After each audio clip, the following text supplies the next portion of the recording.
Canelo Álvarez, se enfrenta a un comentarista ultraconservador. El silencio en el estudio fue total. Desde que aceptó la invitación, Canelo sabía que no iba a ser una entrevista cualquiera. No era un programa de deportes ni una charla ligera sobre su carrera. Esta vez se trataba de un foro de opinión en horario estelar.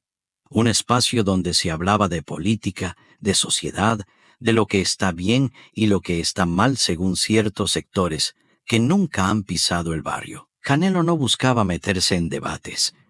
Él simplemente quería hablar de su experiencia, de lo que significa venir desde abajo, de cómo el esfuerzo y la disciplina pueden cambiarle la vida a un joven. Pero había alguien ahí, sentado frente a él, que no tenía la menor intención de escucharlo. El estudio era elegante. Luces blancas, cámaras por todos lados, conductores bien vestidos, público selecto. Todo estaba cuidadosamente montado para proyectar seriedad. Pero detrás de esa fachada se escondía algo más. El prejuicio disfrazado de opinión. Ese tipo de juicio que no grita, pero hiere. Que no insulta directamente, pero deja claro que no te consideran parte del círculo. Y ahí estaba él, el comentarista. Traje azul, cabello canoso, mirada dura, un rostro conocido por sus posturas extremas y por su costumbre de hablar por encima de los demás. Al principio fue cordial, como suelen serlo los lobos cuando huelen sangre. Lo saludó con una sonrisa fingida y le hizo una pregunta genérica sobre su última pelea. Canelo respondió con calma, hablando de sus entrenamientos, del reto físico, de lo que representa ser un modelo para muchos jóvenes. Pero no pasaron ni 5 minutos cuando la atmósfera empezó a cambiar. El comentarista, sin perder su sonrisa de estudio, soltó su primer dardo. Con todo respeto, Saúl, muchos creen que los deportistas deberían centrarse en lo suyo, que no deberían opinar sobre temas sociales o políticos porque, bueno, no es su campo. ¿No crees que a veces se meten en terrenos que no les corresponden? La frase quedó flotando en el aire. Era apenas el inicio, pero ya se sentía el peso del juicio en sus palabras. Canelo lo miró con atención. No se alteró. No respondió de inmediato, porque entendía perfectamente lo que le estaban diciendo entre líneas.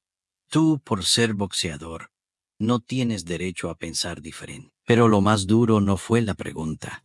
Fue la forma en que se lo dijeron, con ese tono de superioridad disfrazada de cortesía, como si su opinión no tuviera valor, como si, por venir del barrio, su voz tuviera menos peso que la de alguien con corbata y título universitario. El silencio se apoderó del foro por un momento. Canelo acomodó su espalda en el asiento, levantó ligeramente la barbilla, y con una mirada que muchos conocían, esa que usaba antes de lanzar el primer golpe en el ring, se preparó para responder. Aún no decía una palabra, pero el ambiente ya estaba cargado. Los conductores evitaban hacer contacto visual. Los técnicos fingían revisar el sonido. Todos sabían que algo estaba a punto de pasar. Ese no era un programa más. Y Canelo no estaba dispuesto a quedarse callado. El estudio seguía en silencio. No porque se hubiera ido el sonido, sino porque todos, absolutamente todos, estaban esperando la respuesta de Canelo. El comentarista cruzó las manos sobre la mesa y se inclinó ligeramente hacia adelante, como quien se prepara para ver cómo su provocación hace efecto. Sabía perfectamente lo que había hecho. Ese, con todo respeto, había sido la envoltura educada de un golpe directo.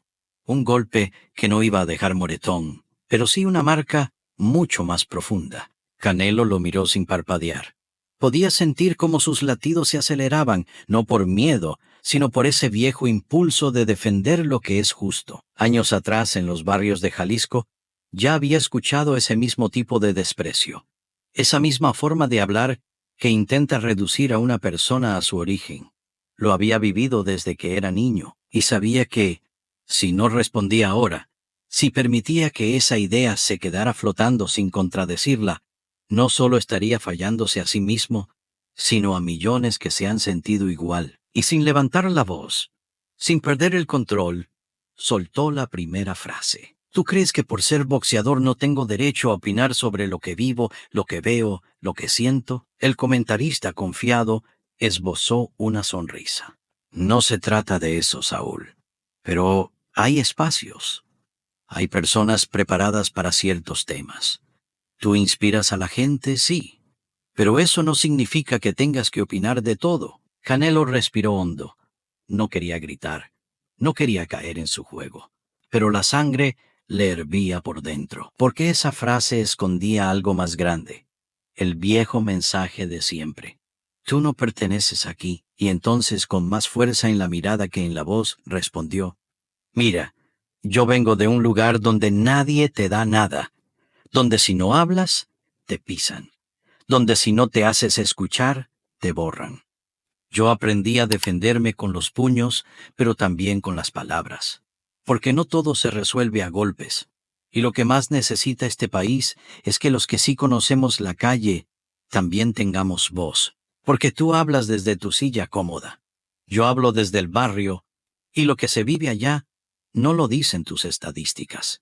El foro quedó completamente inmóvil, no solo por lo que dijo, sino por cómo lo dijo, con verdad, con firmeza, con el corazón. El comentarista abrió la boca para interrumpirlo, pero Canelo no lo dejó. Esta vez, él tomó el control de la conversación. ¿Sabes qué es lo más triste? Que te sorprenda que alguien como yo tenga ideas. Que creas que solo los que estudiaron en tal universidad tienen derecho a decir cómo debería funcionar un país. Tú hablas desde libros, yo hablo desde la vida. Y te guste o no, los que ven este programa también se sienten representados por gente como yo. Un par de aplausos tímidos se escucharon entre el público del foro. Pero no fue el tipo de aplauso que busca espectáculo. Fue el tipo de aplauso que sale cuando una verdad rompe el aire. Un aplauso espontáneo, sincero. El comentarista miró hacia los lados. Por primera vez ya no tenía la seguridad en el rostro. Ya no estaba cómodo. Ya no era él quien dominaba la conversación, porque había subestimado a su invitado, y ahora no sabía cómo callarlo sin quedar peor. Canelo se inclinó hacia adelante, y con una serenidad que contrastaba con su mirada intensa, remató: Tú y los tuyos tuvieron su tiempo. Pero se acabó. La gente ya despertó. Y esa frase fue la que partió el programa en dos. El silencio que siguió a la frase de Canelo no fue un silencio cualquiera. No fue incómodo. No fue frío. Fue denso, como si las palabras que acababan de salir de su boca se quedaran flotando en el aire, suspendidas, sin que nadie se atreviera a tocarlas. El conductor del programa se removió en su asiento. Intentó cambiar de tema con una broma ligera, pero ya era tarde. El clima había cambiado. Lo que ocurrió ahí ya no podía ser desviado ni minimizado. Las palabras habían golpeado, no con violencia, pero sí con fuerza. Canelo no sonrió. No levantó los brazos. No buscó aprobación. Solo se recostó ligeramente en la silla, con la mirada fija, como quien sabe que dijo lo que tenía que decir. No lo hizo para lucirse. Lo hizo porque ya no podía callar más. Porque a veces, el silencio duele más que hablar. Y esa noche, él eligió hablar por muchos que no pueden. El comentarista, por su parte, ya no tenía el mismo brillo en los ojos. Su postura elegante se encogió un poco, cruzó los brazos con más fuerza, bajó la mirada apenas unos segundos, y luego intentó responder. Pero su voz sonó distinta, menos firme, menos segura. Yo no quise ofenderte. Solo creo que vivimos tiempos en los que cualquiera quiere opinar, y eso puede ser peligroso. Canelo no lo interrumpió. Lo dejó hablar, pero sus ojos hablaban por sí solos. Y entonces respondió: ¿Sabes qué es realmente peligroso? Que solo unos pocos tengan derecho a hablar. Eso es lo que nos trajo hasta aquí. Años de callar al que piensa diferente, de ignorar al que no tiene tu acento, tu educación, tu ropa. Tú ves peligro donde yo veo esperanza, porque por primera vez, la gente de abajo está hablando, y no se va a callar solo porque a ti te incomoda. La tensión volvió a elevarse, pero ya no era agresiva, era poderosa. Era el tipo de tensión que se siente cuando alguien dice lo que todos piensan pero nadie se atreve a decir en voz alta. El público del estudio, que hasta ese momento había permanecido en su papel de espectador silencioso, comenzó a moverse, a asentir, a murmurar entre sí. Algunos ya no ocultaban su admiración. Otros simplemente estaban en shock. Un joven camarógrafo, que llevaba años trabajando ahí, le susurró al técnico de sonido. Nunca había visto a alguien callarlo así y con tanta clase. Detrás de cámaras, en la sala de producción, los teléfonos no paraban de vibrar. El programa se estaba transmitiendo en vivo y en redes sociales el video ya comenzaba a circular. Clips cortos, frases sacadas del contexto, pero que aún así transmitían la fuerza del momento. Las palabras de Canelo estaban haciendo eco más allá del foro. Miles de personas escribían lo mismo. Gracias por hablar por nosotros. Ese comentarista representa todo lo que está mal. Qué orgullo escuchar a alguien como Canelo hablar con esa claridad. Y mientras todo eso ocurría fuera del aire, dentro del foro solo había una realidad. Canelo había cambiado la conversación. Ya no era una entrevista, ya no era un intercambio de ideas, era un espejo que el boxeador había levantado sin querer, pero que todos estaban obligados a mirar. El comentarista, al verse reflejado ahí, no supo qué hacer, porque por primera vez no tenía argumentos, solo prejuicios. Y frente a él, sentado con la espalda recta y la voz firme, estaba un hombre al que no pudo doblar. No con frases elegantes, no con tono superior, no con esa vieja fórmula de «tú no sabes de esto». Esa noche, en ese foro, algo se rompió, y algo más empezó a nacer. El ambiente en el estudio seguía cargado, pero ahora, la tensión no provenía del enfrentamiento, sino del poder que había tomado la voz de Canelo. Había algo en su forma de hablar que desarmaba cualquier argumento. No eran solo las palabras. Era la verdad que las acompañaba, la mirada firme, la seguridad sin soberbia, la calma con la que enfrentaba la arrogancia. El comentarista, visiblemente incómodo, intentaba volver a tomar el control, ya no con ataques, sino con frases vagas. Bueno, quizá haya sido un malentendido.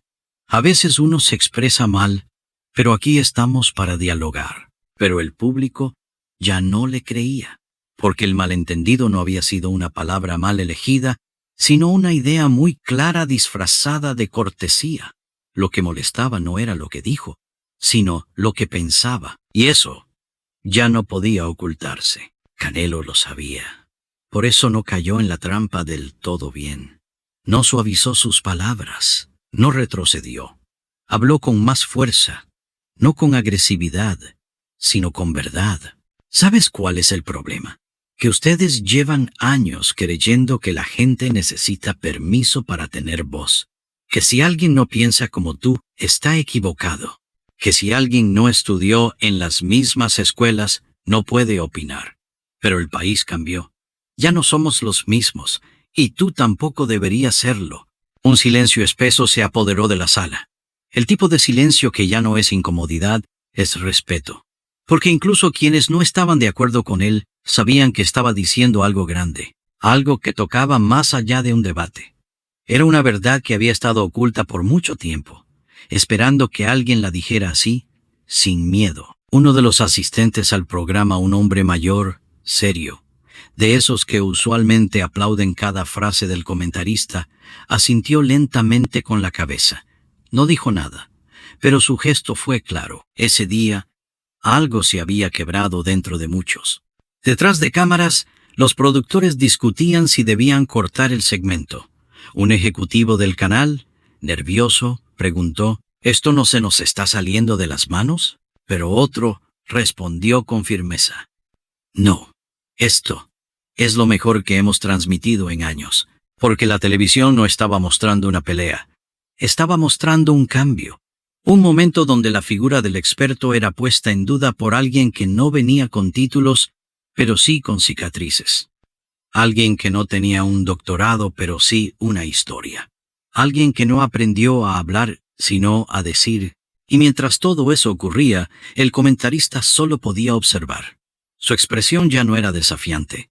Era la de alguien que por primera vez se había quedado sin libreto. Ya no tenía frases preparadas. Ya no tenía argumentos sólidos. Porque Canelo no le estaba hablando solo a él.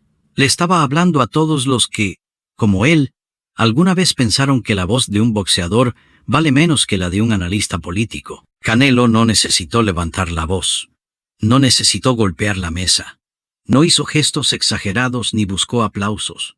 Solo habló, desde lo más profundo, y esa honestidad, esa fuerza limpia, fue lo que descolocó por completo al estudio. Y aunque nadie lo dijo en voz alta, todos lo sabían. Esa noche, quien realmente dio una lección fue el hombre al que intentaron callar. Las luces del estudio seguían encendidas, pero el alma del programa ya no era la misma.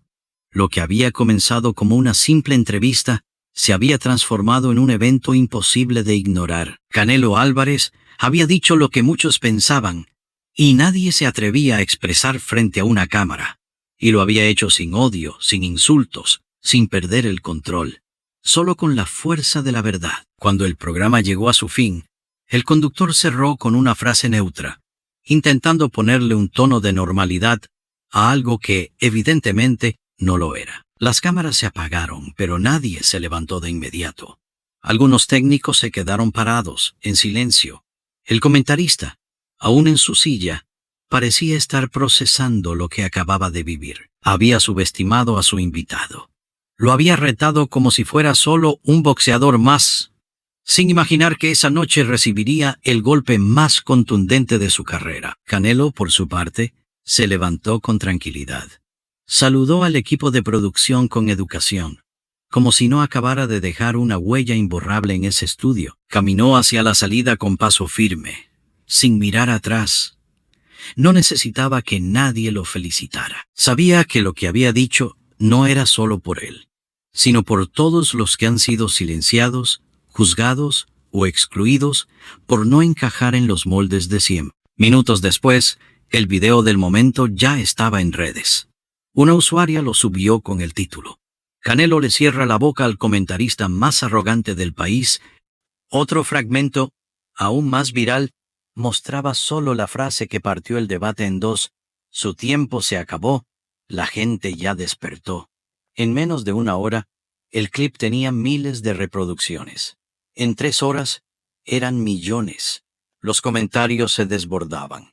Personas de todos los rincones del país escribían conmovidas: nunca había visto a Canelo así. ¡Qué clase! Por fin alguien le dice en la cara lo que tantos queríamos decir. Ese hombre no solo boxea, también representa. En redes sociales, la conversación cambió de tono. Ya no era solo sobre boxeo o política. Era sobre dignidad, sobre clases sociales, sobre la voz del pueblo, gente joven, adultos mayores, trabajadores, estudiantes. Todos se sentían representados por lo que Canelo había hecho. Porque en esa mesa, durante unos minutos, no solo fue un atleta, fue un reflejo de millones. Mientras tanto, el canal de televisión no sabía cómo reaccionar. La entrevista, que había sido pensada como un espacio para reforzar la autoridad del comentarista, se había convertido en una bomba mediática. Algunos directivos querían bajar el video. Otros, más inteligentes, entendían que lo que tenían en sus manos no era una crisis, sino historia. El comentarista, al ver la reacción del público, intentó justificarse en sus propias redes. Subió un mensaje escueto: lamento si mis palabras fueron malinterpretadas. Mi intención nunca fue ofender. Pero el mensaje no fue bien recibido, porque todos sabían que no se trataba de una mala interpretación. Se trataba de una forma de pensar que ya no tiene lugar en un país que está despertando. Canelo, en cambio, no subió nada. No escribió un tuit. No hizo una historia. No necesitó hacerlo, porque cuando hablas con el corazón, no necesitas repetirlo. Su mensaje ya estaba en la mente y en el alma de todos los que lo escucharon. Su voz, tranquila pero firme, había hecho más ruido que cualquier grito. Esa noche, los noticieros no pudieron ignorarlo. Se comentaba en radio, en foros, en cafés, en camiones. Había quienes se sorprendían, otros simplemente decían, ya era hora. Y en medio de todo ese ruido, de toda esa agitación, una cosa quedaba clara. Lo que ocurrió en ese foro no fue un accidente, fue necesario, fue inevitable, fue un cambio que ya venía gestándose desde hace años y que solo necesitaba una chispa para explotar, y la chispa fue la voz de un campeón. Pasaron los días, pero el eco de aquella noche seguía vivo. Lo que ocurrió en ese foro ya no era solo un video que la gente compartía. Se había convertido en una especie de símbolo, un momento en el que algo se rompió, sí, pero también algo se encendió. Canelo no volvió a hablar del tema, no hizo giras mediáticas, no buscó entrevistas. Su mensaje ya había sido entregado, y sabía que había llegado donde tenía que llegar, a los barrios, a los hogares humildes, a las escuelas, a las esquinas donde jóvenes se preguntan si su voz vale algo, a los adultos mayores que han vivido toda su vida siendo tratados como si supieran menos por no tener un título, a todos los que en algún momento se sintieron invisibles, porque eso fue lo más poderoso de su gesto, que no lo hizo por fama, ni por venganza, ni por ego, lo hizo porque sabía lo que representa, porque ha estado ahí, porque conoce ese sabor amargo de que te callen solo por no ser uno de ellos. Y lo más impactante es que lo hizo en un lugar donde, históricamente, la gente como él no era escuchada. Ese foro, ese estudio elegante, ese espacio de corbatas y discursos estudiados, fue el escenario donde se dijo una verdad que retumbó más que cualquier grito, que los tiempos han cambiado, que la voz del pueblo ya no se queda en la calle, que ahora entra a las cámaras, a los micrófonos, a las pantallas. La frase de Canelo siguió dando vueltas por días, en escuelas, en tianguis, en taxis, en plazas. La gente ya despertó, y no era solo una frase, era un espejo, un llamado, una advertencia para los que aún viven creyendo que pueden callar al que piensa diferente. El comentarista, por su parte, quedó marcado por lo ocurrido. Su figura perdió autoridad, ya no era el intocable, ahora era el rostro del prejuicio expuesto, del poder que se resquebraja cuando la verdad entra sin pedir permiso, y quizás, en algún rincón de su conciencia, entendió que aquel día no perdió una discusión. Perdió el control de un sistema que ya no sostiene las mismas reglas. Canelo, en cambio, no ganó por el aplauso, ganó por lo que sembró. Porque después de su intervención, más jóvenes se atrevieron a hablar. Más personas empezaron a creer que sus ideas también cuentan. Y eso, para alguien que viene de abajo, vale más que cualquier cinturón. Queridos amigos, si esta historia te tocó, si alguna vez sentiste que tu voz era ignorada solo por no venir del lugar correcto, recuerda esto. No hay título más valioso que hablar con verdad, y no hay golpe más certero que el que se lanza desde el alma. Si esta historia te atrapó, suscríbete al canal y activa la campana para más relatos impactantes. Déjame tu comentario. ¿Qué habrías hecho tú en el lugar de Canelo? ¿Te habrías callado? ¿O habrías respondido igual? Nos vemos en el próximo video. Y no lo olvides, la gente ya despertó y no piensa volver a dormirse.